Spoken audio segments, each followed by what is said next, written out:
lovely people. Today I'm going to ask you about how you cope with anger.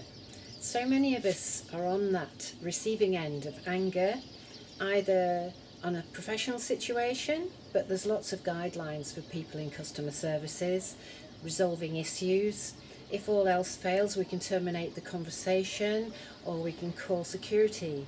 But how about when we're in a personal situation where we are continually on the receiving end of anger?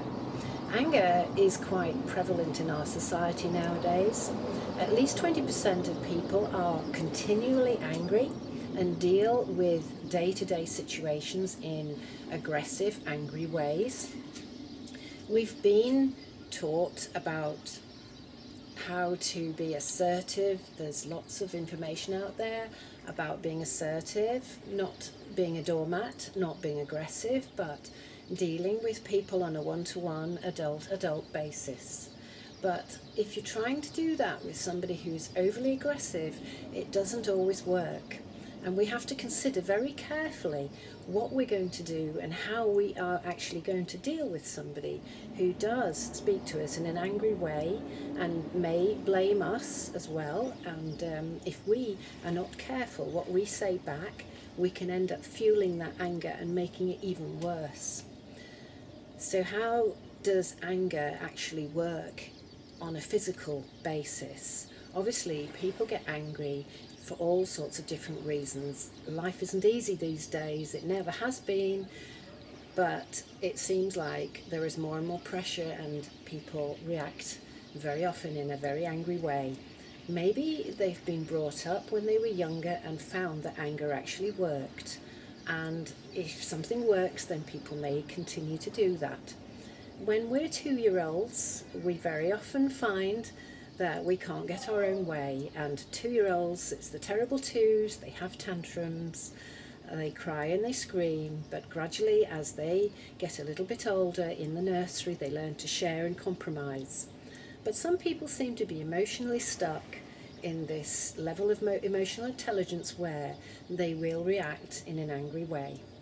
And how do we cope if we happen to be with that kind of angry person who is being angry at us, maybe because we happen to be there, because we are maybe a scapegoat and it's all our fault?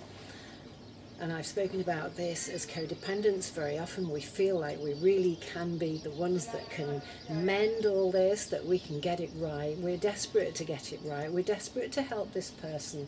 We feel like we can do this, we can magic it all away and get the love back that we crave. But it's not always that easy, and sometimes we really need to get other help, outside help. And the way we react as we gradually lose our well-being, our emotional well-being and our self-esteem by being shouted at and being blamed all the time, we can end up being angry ourselves. It's a very catching emotion, the cortisol and that peptide addiction that we get from anger. It is addictive, and the person who is angry all the time will find that makes them more powerful. They'll feel more powerful, and it will help them to mask other emotions like fear and desperation and loneliness.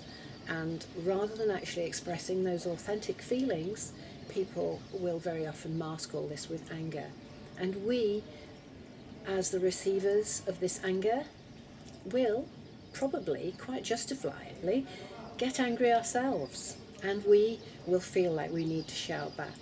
This isn't going to help. We know this isn't going to help.